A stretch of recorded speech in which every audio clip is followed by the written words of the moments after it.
Hey Hunters, Lord here, back with another Sunbreak Title Update 1 video. In today's video, I'm going to be covering one of the best sets for elemental bowgunning. Both heavy bowgun and light bowgun will be able to use this set very well and deal insane damage while using it. For the video, I'll just be covering a set with a budget talisman and no curious augments, since I know both of those are heavily RNG, but then afterwards I'll talk about what augments to look for and then what skills to add after you've made the base set. Guys, if you do find yourself enjoying the video, be sure to leave a like down below. If you're new to the channel or find yourself returning often, don't forget to hit subscribe down below for more Monster Hunter content just like this.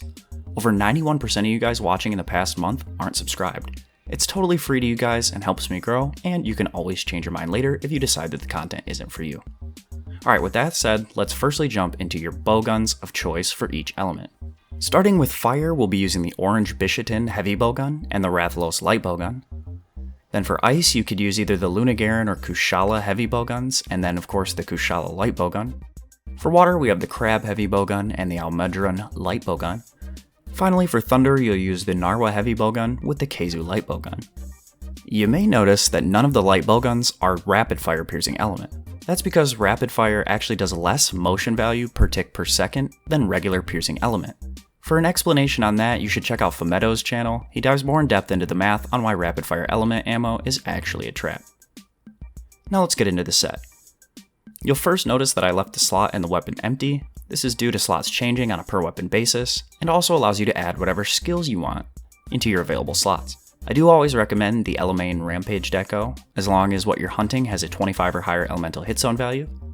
Then of course we're going to start with 4 pieces of Archfiend armor, as this gives us maximum dereliction and resentment, as well as great slots and decent starting points for our other skills. Of course the only non-Archfiend piece is going to be the Silver Soul Coil, which gives us a level to element exploit, which does indeed stack with the Elemain Rampage jewel, and gives us an additional 10% element on hit zone values of 20 or higher. For the talisman, I tried to keep it fairly lightweight with Reload 2, Recoil 1, and 2 1 slots. You probably won't even need this, as I went for Recoil 3 and Reload 3, but you may not even need that for all your bowguns.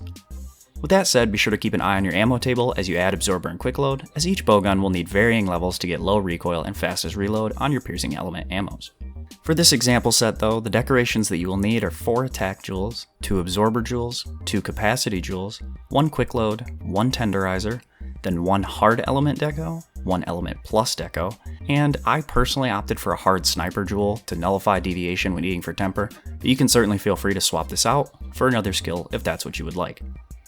You also have whatever slots are in your weapon free to add any other decos like Cornerstone, Brace, Spear Bird, anything that you really want to choose. So now that you guys have had a look at the set and the skills, let's talk about the curious augments you want to look for your armor. My personal recommendation will always be to go for slot upgrades. By upgrading your slots, you can worry less about getting good skills on your armor, because you'll just be able to slot them into the armor instead. Of course, if you do get a great skill, you should always keep that, as those are very rare and you don't want to try re-rolling for slots if you do get something nice.